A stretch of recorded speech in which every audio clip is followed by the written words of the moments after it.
My name is Ramon Alvarez, and I've been working at the Recoleta Cemetery in Buenos Aires for 43 long years. I started when I was just a 20-year-old kid, desperate for steady work to support my sick old mother. Now I'm 63. My hair turned white as frost from all those years, bent over digging graves and hauling coffins. The Recoleta Cemetery isn't just a resting place for Argentina's rich and famous. It's a real city beneath the earth, where secrets stay buried deeper than any confession ever spoken above ground, where the night wind carries the scent of rotting flowers and the whispers of restless souls. In 2018, we got orders from the city government to relocate some old graves to expand the eastern section of the cemetery. One of them was the tomb of Catalina Voss, a wealthy aristocratic widow who died in 1908 from what was recorded as food poisoning. She came from the ancient Voss family, the ones who once owned half the province of Mendoza with its endless vineyards and vast underground wine cellars chilled by the earth. People said she was beautiful in a cold, unforgiving way, with piercing green eyes like the edge of a blade, and she never smiled unless she was scheming something dark, some plot to cling tighter to her fortune and power.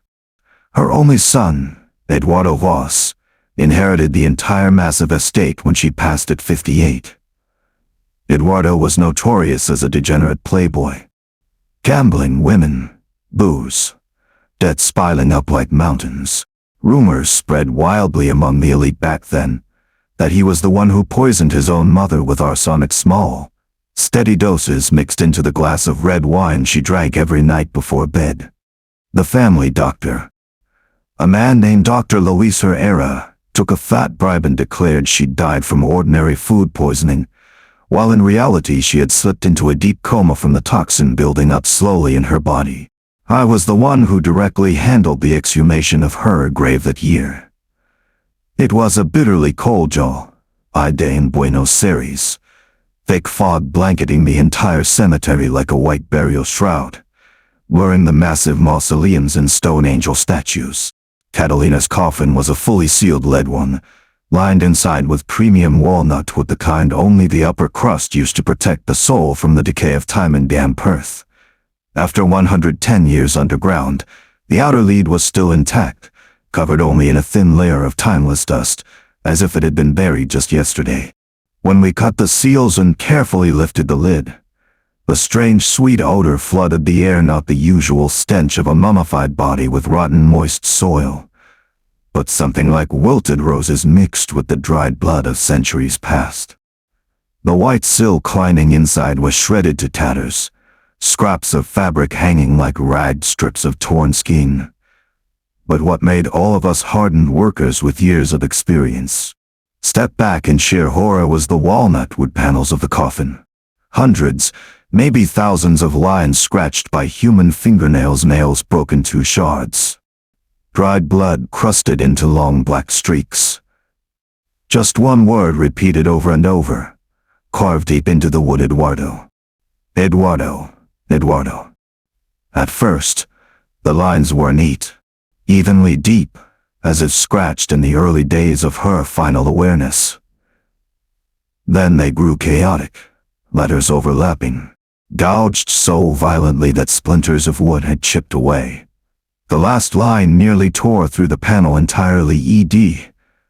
UARDO in all capitals, the nails clearly scraped down to the bare bone. Like a final curse before the darkness swallowed everything. We didn't say a word the whole way back to the workers' quarters. Just the clanging of shovels against each other and heavy, ragged breathing in the freezing air. Later I looked up the old records myself in the cemetery office. 3 months after his mother's lavish funeral, Eduardo Voss suddenly fell into a coma from a severe stroke. It was Herrera, the same doctor who'd signed Catalina's death certificate without an autopsy, who declared Eduardo truly dead. No autopsy. No questions asked. Just an even grander funeral, and Eduardo buried in the same sealed lead coffin, right next to his mother's grave. Like some final family reunion. According to the old night watchman in his final year's drive, Herrera never slept in a dark room.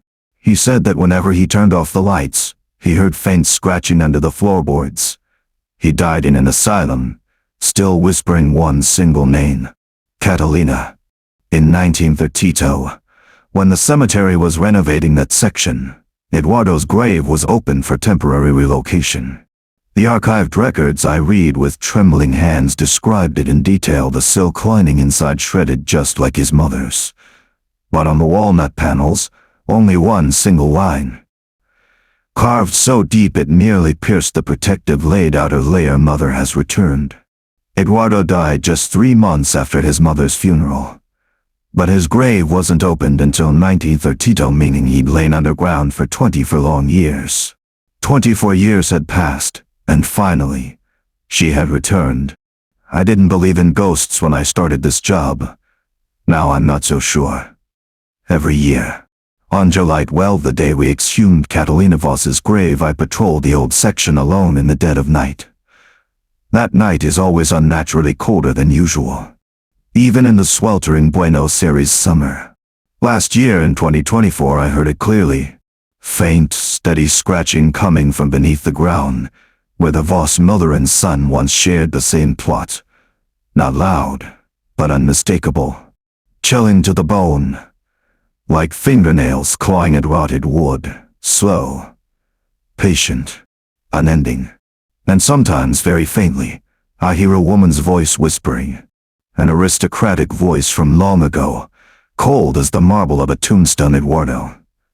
My son. I don't tell this story to any of the younger workers at the cemetery. They'd laugh it off, or quit on the spot. But I know the deep truth. Catalina doesn't forgive. She waited 24 years in absolute darkness, scratching her son's name into the wood, until her nails shattered and her blood ran dry, just to drag him down with her into her own private hell. And now they're both down there beneath our feet, in those lead coffins that will never be opened again. But the scratching goes on steadily every night. As if she's still waiting for someone else, the next one who knows the secret.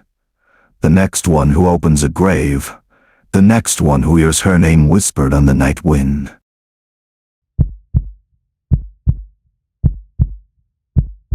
My name is Miguel Herrera, 27 years old, and 2020 was the year I almost quit grave digging forever after an experience I'll never shake. I worked as a groundskeeper at Lone Star Cemetery. An old, run-down burial ground smack in the middle of the vast West Texas desert, where the sun beats down so hard it could cook a steer on the scorching sand without a fire. This place mostly held the nameless.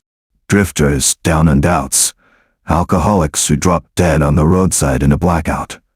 No fresh flowers ever showed up. No grieving families, just dust-laden wind whipping through and clumps of prickly cactus sprouting everywhere. That June, the state decided to widen Interstate 10 right through the area, so dozens of unmarked graves had to be moved to make way for concrete and asphalt. One of them belonged to old Jack, no full name, no exact birth date, just a vague circa 1880-1968 and cause of death, listed as severe alcohol poisoning. I'd never heard of old Jack before then. All I knew came from my shift boss, who said he was this lanky wanderer with milky, clouded eyes who haunted the cheap bars around El Paso through the 60 seconds. Folks claimed he'd been picked up a few times for drunk and disorderly, but never anything serious enough to lock him away for good. When he died, nobody claimed the body, so he got buried in the cheapest pine box available. No lining, no lead seal, just a thin burlap shroud wrapped around the corpse. The day we exhumed him, the temperature hit 109 degrees Fahrenheit. The air so dry it cracked your skin and burned your lungs with every breath. My boss Luis, and the Mexican winds Carlos and Jesus, 4 of us digging under that blistering sun, sweat pouring off us like we'd been hosed down. The coffin was so rotted that the slightest touch crumbled the dry wood into fragments. When we pried the lid off as carefully as we could, the smell that hit us was the usual mummified stench of damp earth and decay. It was sickly sweet, foul and metallic like dried blood mixed with old tan leather from a workshop. We froze right there, feet rooted in the burning sand. Inside the coffin, there was a complete human skeleton. Just old Jack's skull still crowned with long, tangled silver hair that stirred in the desert breeze, placed dead center like some kind of exhibit. Surrounding the skull were dozens of human facial skins, shriveled and preserved over time, neatly cut from forehead to chin, the eye and mouth holes still gaping black voids. They were stacked in perfect order like a worn deck of poker cards, edges crudely stitched with rawhide thread. One final facial skin was still adhered perfectly to the skull, as if old Jack were wearing it flawlessly, not a single wrinkle out of place. Luis let out a long string of Spanish curses. Carlos spewed right there beside the grave, and Jesus backed away, making the sign of the cross over and over. I just stood staring, hands shaking, as I pulled out my phone and started snapping pictures non-stop. That stupid millennial habit of shoot first, think later, like photos could somehow shield you from the horror. But then the real terror began, right in front of all four of us. The facial skin fused to the skull started changing, slowly, inch by inch. Wrinkles deepened like furrows in parched earth. The hair shifted from silver to stark white, then began falling out in clumps onto the coffin floor. The lips cracked and shrank. The eye sockets sank deeper. The cheeks hollowed out bit by bit. It was as if 60 years of aging had been compressed and fast-forwarded into a few short minutes. The skin tightened, stretched, then sagged like a living person, wasting away and rotting right before our eyes under the glaring desert sun. I kept shooting pictures without stopping, more than 50 in those 10 minutes of pure hell. When the county sheriff and federal investigators arrived to seal off the site immediately, they took every facial skin, the skull, and the scattered scraps of coffin wood. We were questioned for 3 solid days in an air-conditioned interrogation room. I handed over all the photos without keeping copies. 2 weeks later, a retired old cop named Harlan Brooks showed up at my place in Van Horn. HED investigated mysterious disappearances along the Texas-New Mexico border back in the 60s. In a low, gravelly voice he told me old Jack was really Jonathan Jack Whitaker, born around 1885, a professional tanner from Chicago who fled south after a murder rap. He was a brutal serial killer who targeted drifters, street prostitutes, poor immigrants, people nobody would miss. His signature: strangle them to death, then expertly flay their faces using the tanning skills HED mastered. He believed that by wearing someone else's face over his own, he could absorb their youth and soul, living forever without aging or dying.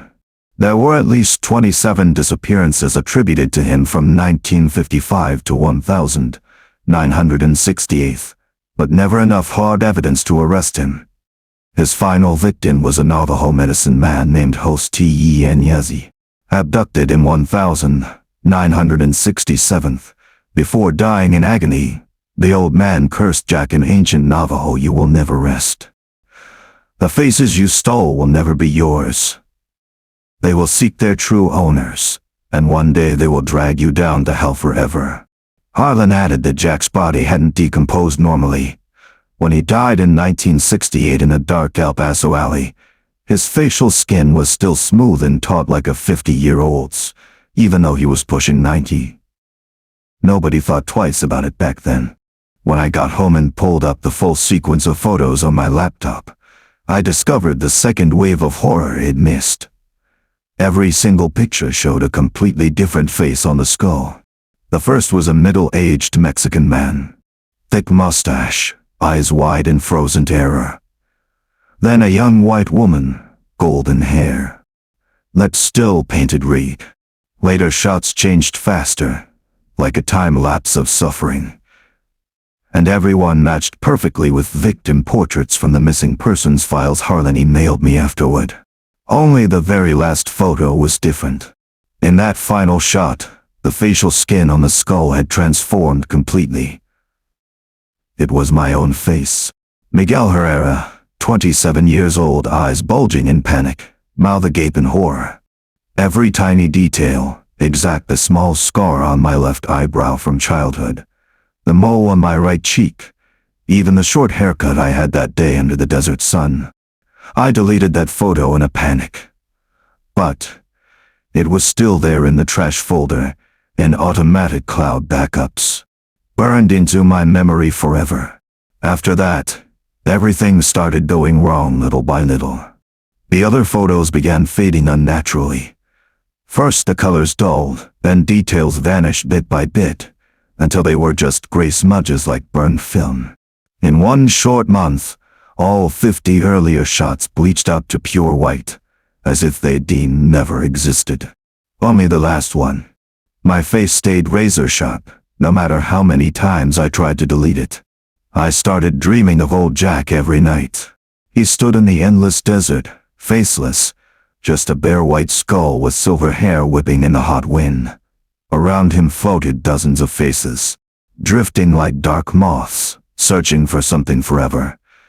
They whispered in the voices of his old victims English, Spanish, ancient Navajo, and they called my name without stopping. I quit Lone Star the next month, moved back in with my mom in San Antonio, took a welding job to try and forget it all. But every night, I still check my phone obsessively. The photo's still there, perfectly clear, waiting. Last month, I woke up in the dead of night with a strange itching, burning sensation across my face. I stumbled to the bathroom and flipped on the harsh light. In the mirror, my skin looked normal under the glare. But when I touched it gently, I felt a thin seam almost invisible running from my forehead all the way down to my chin. Like someone had stitched a perfect new skin over mine while I slept. I don't take selfies anymore. And I don't dare stare into the mirror too long when I'm alone. Because I'm terrified that one day soon, the face looking back won't be mine anymore. It'll belong to someone from the past. Or worse, it won't be a face at all. Just a bare skull waiting for its final skin.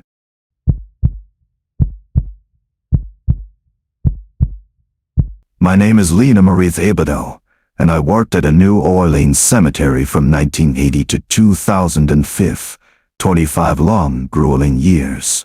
I thought I'd seen every kind of horror this job could throw at me: bodies swollen, bloated from Louisiana's humid heat, coffins burst open by historic floods, bones scattered and unrecognizable after Hurricane Katrina tore through that year.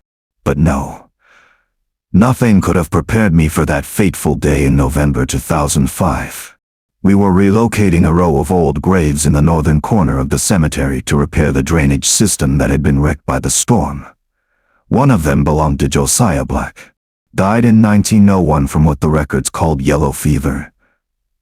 He'd been the owner of a small sugar plantation on the outskirts of the city, passed at 42 with no wife, no children to inherit. His grave was deeper than most because back then, they feared disease spreading beyond the cemetery grounds. So they buried him extra deep and poured a thick slab of concrete over the top for isolation. The coffin was the finest fix neither money could buy in the early 20th century. Lined inside with pure white silk and sealed tight with solid brass latches. That day it drizzled non-stop, a cold, relentless mist that made the air feel thick and waterlogged, every breath a struggle. Like inhaling swamp water. Fog drifted in from the Mississippi and the graveyard itself, curling around the above-ground tombs like real ghosts wandering lost.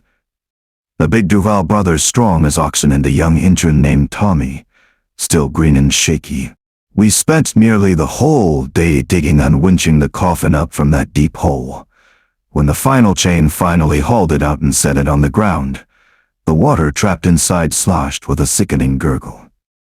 The smell that rose up was cloying, lice, and drawn, not the usual rot of a preserved corpse, but old wet earth mixed with something sickly saccharine, like fierce wet frozen solid for over a century.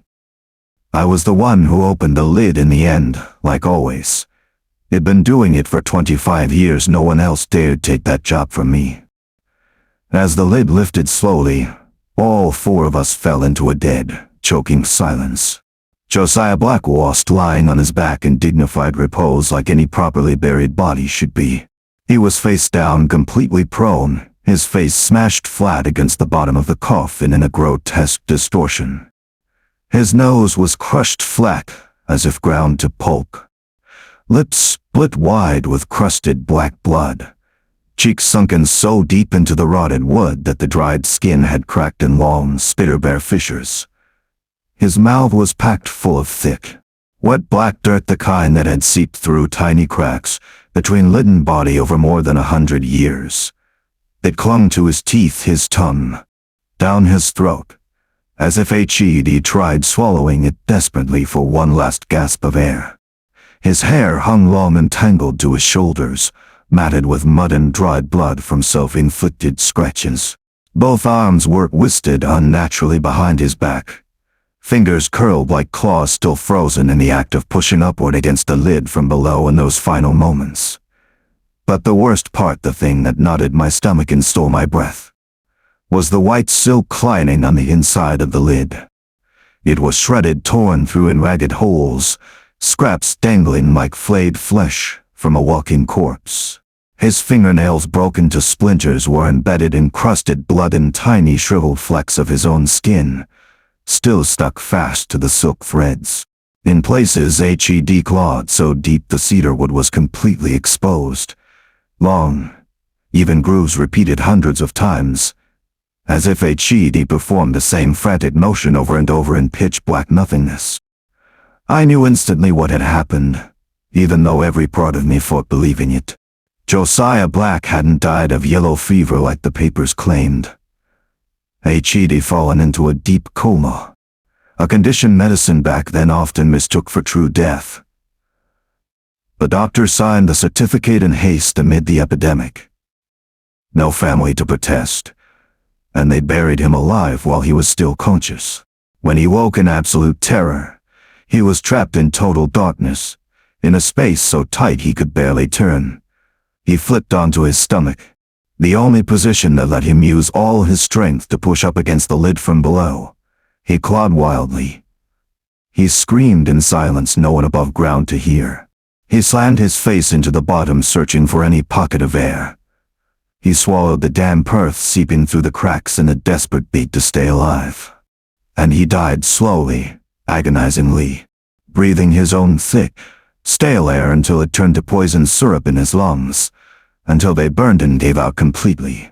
Tommy vomited right there beside the grave. Turning away, unable to look, the Duval brothers stepped back, faces pale as ash, muttering prayers under their breath. I just stood frozen, staring straight into Josiah's ruined face, and suddenly the air around me felt tighter, heavier, like I was inside that coffin with him. I could hear my own heartbeat thundering in my ears, the same sound he must have heard in those last horrific hours. We called the local police, the coroner, even a cemetery historian to the scene. After days of examination, they confirmed it: no trace of yellow fever in the remaining bones. Only self-inflicted cracked ribs from frantic thrashing, and severe facial fractures from prolonged pressure against the hard cedar bottom. The air inside the coffin had long since been sucked out, creating a mild vacuum enough to preserve the body almost perfectly after more than a century in New Orleans wet soil. I quit the job the very next week without notice, without goodbyes to anyone. I packed up everything I owned, moved in with my sister far away in Baton Rouge, and swore I'd never set foot in New Orleans again, never step inside another cemetery. But Josiah Black followed me. He clings to me still.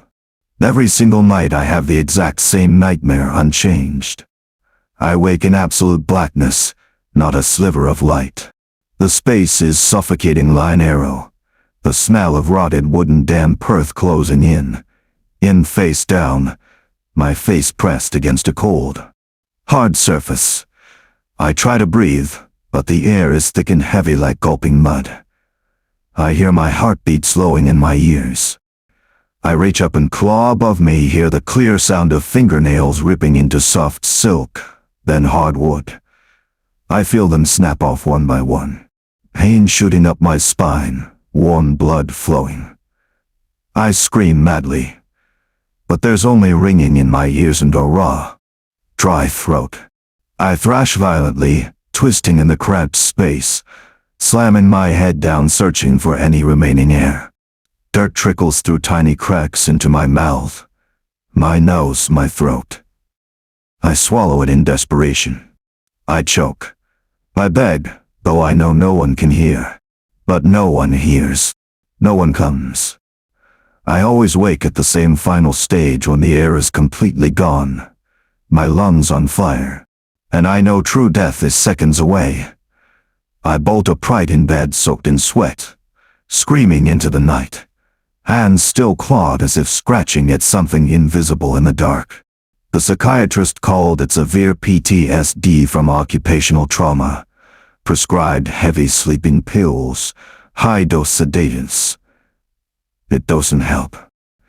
The dream never changes, night after night, from 2005 until now 24 years. Sometimes in the dead of night, I hear faint scratching somewhere in my sister's house. Not mice, not wind against the windows, but fingernails scraping slowly, rhythmically against wood, like someone still trying to escape eternal darkness. I don't dare look under the bed anymore, not even once. And I never sleep on my stomach again, though it used to be my favorite position, because I'm terrified that one day soon I won't wake up. You'll be trapped there forever, face crushed against the cold bottom of the dark, clawing uselessly in despair, while the world above goes on living normally, oblivious to the fact that I'm slowly dying 6 feet beneath the grave soil. My name is Rita Morales, and I've been the night shift supervisor at Crestwood Cemetery on the outskirts of New York for 20 years now. I took the job when I was a naive 20-year-old who thought working in a graveyard was just a quiet gig with good benefits. Now I know better. A cemetery never truly sleeps. Every night there's the wind howling through cold granite headstones, the crunch of dry leaves under patrol boots, and sometimes, just sometimes, sounds you tell yourself are tricks of exhaustion or the dark. In October 2023, the cold came early and sharp, red maple leaves carpeting the gravel pads like a blanket of blood. We received orders to exhume the grave of Benny Voss, a stand-up comedian famous across the country in the 82nds. He died in 1983 from what was officially listed as a stage accident. A massive, multi-ton spotlight trig crashed down on his head during his final performance. The tabloids back then called it the funniest death in American showbiz history. Benny Voss, the fat, gravel-voiced funman who always wore loud plaid suits and grinned like the whole world, was one giant punchline waiting for him to deliver it. Fans still talked about him all the time, even 40 years after that fateful night. His grave was in the oldest section of the cemetery, beneath a centuries-old oak whose thick branches blocked out most of the light. The coffin was top-of-the-line airtight aluminum, the kind the wealthy used back then to preserve the body. Eternally against time itself. When the backhoe lowered its bucket and started digging, I noticed the outer aluminum shell still gleamed like it had just rolled off the assembly line. Not a scratch, not a spot of rust, even though New York Stamp's oil and acid rain had rotted everything else around it. Truly strange. It was me, two strong young workers named Jake and Marco, and a city-assigned forensic specialist. We spent the entire freezing morning wrestling with the intricate security locks, designed so they could never be reopened without a court order. When the final key turned with a dry, sharp click, the lid shifted slightly. Unnaturally. Just a little, as if someone inside had finally exhaled after 40 years of silence. Then a narrow gap opened at the edge. Laughter rang out clear in the frigid air. Not ordinary human laughter. It was Benny Voss's unmistakable hoarse cackle, the kind that started deep in the chest and exploded into that long, rolling ha-ha that echoed exactly like the old performance clips I'd seen on YouTube. Every note, every rhythm perfect. Jake forced an awkward chuckle to calm himself. Somebody hooked up a Bluetooth speaker for a sick prank, right, boss? Marco nodded furiously, but his hands were shaking hard as he aimed his flashlight into the crack. I lifted the lid all the way, even though my heart was pounding unnaturally fast. Inside, Benny Voss's skull was tilted to one side, as if staring straight at us with empty eye sockets. The lower jaw hung wide open, teeth still perfectly straight and white, probably thanks to some expensive dentist from his living days. But what nearly made me vomit on the spot was the pristine white satin lining. It was chewed to shreds. Hundreds of overlapping human bite marks gouged deep into the thick fabric, as if Benny had gnawed at it relentlessly to stay sane in absolute darkness and endless isolation. Some tears were huge, exposing the padding beneath. And the smell. A sickly sweet embalmed odor mixed with something metallic and foul, like old dried blood from self-inflicted bites to the tongue. The forensics specialist worked through the gray, freezing afternoon. The final conclusion, read aloud to all of us, left everyone silent and hollow on the doctor back. Benny hadn't died instantly from the falling light. He suffered severe brain trauma, slipped into a profound coma, heart rate so faint the doctors of that era misdiagnosed complete death. He was completely paralyzed but fully conscious when buried alive 6 feet under. For 40 long years he laughed maniacally without stopping to comfort himself, to fight the suffocating darkness and utter loneliness, until starvation, thirst, and utter despair finally drove him to bite through his own tongue and ended in the dark. I didn't sleep for a week after that, eyes wide open staring at the ceiling. At home I dug up video of Benny's final show online. Near the end he told a dark joke. If they ever bury me alive, he'll still be down there telling jokes to keep the devils in hell laughing forever. That signature gravelly laugh exploded from my computer speakers. Exact same laugh I'd heard coming from the coffin that day. Not one note off. We cremated the entire coffin and remains immediately as required. The ashes were interred in a newer section. No marker, no nameplate. I thought it was finally over. It wasn't. On the first anniversary of Benny's exhumation 1 year to the day after that fateful deed, I was working the night shift alone in the freezing cemetery. Macy wind whipped through the trees. A thin crescent moon hung overhead. I was patrolling the old section when I heard it clearly. That unmistakable hoarse laughter rising from the bare earth where his original grave had been.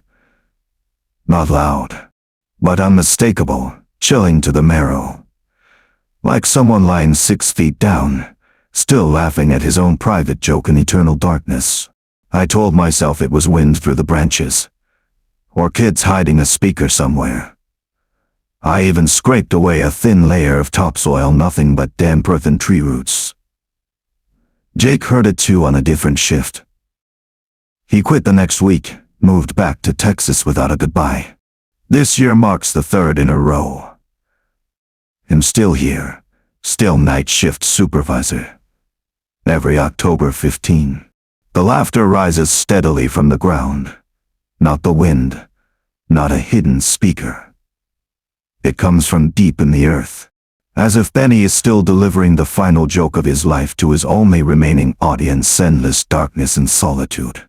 Sometimes on the quietest nights with no other sound, I sit alone by that empty patch of ground and listen to the hoarse laughter drifting up. And in a mix of fear and curiosity I wonder, does he know I'm sitting here listening? Is he laughing louder because he finally has someone to appreciate his eternal punchline? Or is he laughing because he knows that sooner or later, all of us will join him down there, and laugh with him forever in the dark? My name is Thomas Reed, and I've been working the night shift at Willow Hill Cemetery, on the outskirts of a quiet little New England town, since 2010. I've always preferred the night shift for its absolute stillness. During the day the place is full of visitors, sobbing mourners, whispered prayers, the soft thud of fresh flowers laid on cold stone. But at night, there's only the faint rustle of wind through the tall pines, the distant hoot of an owl deep in the woods, and me alone with my flashlight and radio. I'm not bothered by solitude. Truth is, I like it far better than the noisy crowds of the daylight world. On October 17, 2023, the cold arrived early and fierce in New England, a thick fog hanging between the weathered headstones like a pale veil that swallowed every sound. We got orders to relocate the grave of a little boy named Timothy Hale. Died in 2018 from a vicious bone cancer, just 10 years old. The family wanted him moved closer, laid to rest beside his mother and grandmother in the warmer, cozier old family plot. The coffin was small, painted pure white. Heartbreakably quiet when we carried it. It was me and a young co-worker named Corey, still green and short on experience. We dug under the harsh yellow glare of the backhoe's floodlights, the weak beams casting long, twisted shadows across the damp ground. When the little coffin was finally hoisted out of the hole and set down nearby to wait for the funeral director, Corey walked off to call him from the main gate. I stayed behind to keep watch alone. That night the wind was dead calm, the fog so dense it muffled everything, leaving only the steady thump of my own heartbeat. That's when I saw her for the first time. About 20 yards from the open grave, half lit by the faint glow filtering through the mist, a woman stood perfectly still. She wore a long, pale gray cloak in an old-fashioned style that reached her ankles, her hair pinned up neatly, her face deathly white in the midnight gloom. She didn't move an inch tree. Not a shiver against the bone-chilling October cold, not a puff of breath turning to frost in the air. She just stood there silently, arms hanging loose at her sides, staring unblinking at Timothy's small white coffin. A chill raced down my spine, but I forced myself to stay calm, thinking she might be family come to visit late. Even though the cemetery had been closed for hours, special cases happened. I called out, "Mum, the cemetery has closed. You really shouldn't be out here alone this late, it's not safe." No answer. Not the slightest motion. I turned to shout for Corey, who was disappearing into the fog. "Corey, get back here, there's someone." When I looked again, she was gone. No sound of retreating footsteps, no silhouette melting into the mist. Just empty ground and a few low, moss-covered stones. Corey came running back, panting, cheeks red from the cold. "What is it, Thomas?" I told him exactly what I'd seen. He gave an awkward laugh, trying to lighten the mood. "You're just tired, man. Probably mistook a tree shadow. But didn't see anybody. But I knew I hadn't imagined it. I'd worked nights here for over a decade. I knew every tree, every bush. After we finished the relocation, Timothy's small coffin lowered into its new spot beside his mother, the earth carefully filled in, a temporary marker placed on top. I made one last patrol of the old section with my flashlight. The beam swept slowly across the nearby graves. I stopped at a small granite stone lightly furred with moss. Abigail Hale, 1980 to 2015, forever loved. Timothy's mother. Died of breast cancer in 2015, when the boy was barely 2. Her grave was only a few yards from where his old one had been, as if she'd been waiting all this time. I called the Hale family the next day, the boys and Eleanor, a warm woman. She confirmed firmly. No one from the family had been at the cemetery that night. No one wearing a long old-fashioned gray cloak. No one had any idea what was happening. I told myself it had been Abigail Hale's ghost. A mother dead 8 years, appearing in the dead of night to watch over her son in his final moment, leaving the old resting place. Making sure he was moved safely, laid closer to her in the family plot. A tender, loving gesture from the other side. Strangely, it warmed me somehow. After so many years in this cemetery, you learn to accept things science can't explain. I kept working nights as always. Still loved the enveloping quiet. But then I started seeing her more often, more regularly. At first just fleeting, a pale gray figure at the edge of my vision, standing far off in the thick fog, always gazing toward Timothy's new grave. I was afraid. I even nodded once from a distance, like greeting any ordinary late-night visitor. Gradually, she stood closer each time. From 20 yards at first, down to 15, then 10, then only a few steps from the main gravel path. Still perfectly motionless, still utterly silent, still wearing that same unchanged old gray cloak. Her face grew clearer, under the flashlight beam younger than it expected.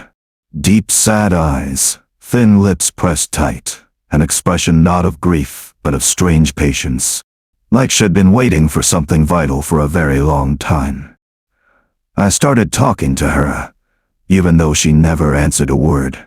"Cold night, Mrs. Abigail. Timothy S. right beside you now. Are you at peace?" No reaction, just staring. Corey quit the night shift right after Christmas that year. He said he couldn't stand the feeling of being watched every night. I stayed. I thought I understood her. A mother unwilling to leave her son, even in death. Until that night this past November, everything changed. I was patrolling the north section as usual, flashlight sweeping slowly over the neat rows of stones. Icy wind hissed through the pines, dry leaves crackling under my boots. Something made me turn suddenly, and there she was, clear in the light. Less than 5 yards away, the closest she'd ever come, close enough to see every tiny detail. My flashlight shone straight on her without wavering. For the first time her face was fully visible, skin pale as old paper, eyes black and bottomless, never blinking despite the harsh beam. Her lips parted slightly, as if trying to speak something urgent but unable to form the words. And she was no longer looking toward Timothy's grave. She was staring straight at me.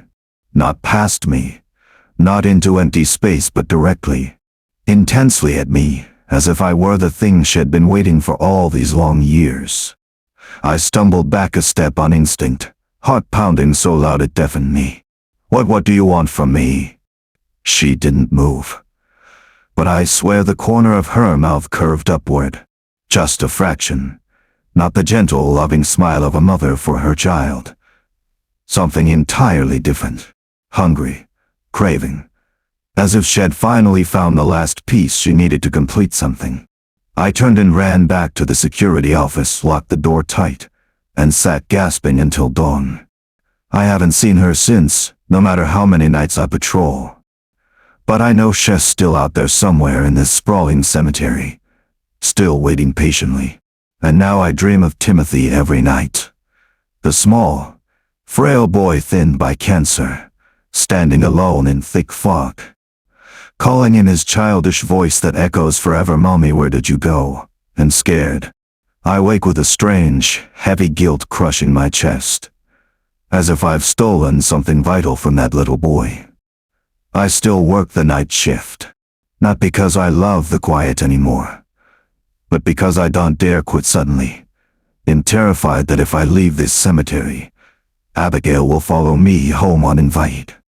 And I'm afraid that one night soon, when I look out my window in the dead of night, you'll see her standing out there in the darkness, 5 yards away, then 3, then right at my front door, staring straight at me without blinking, as if I'm the final one she needs to make her family whole forever in the world beyond.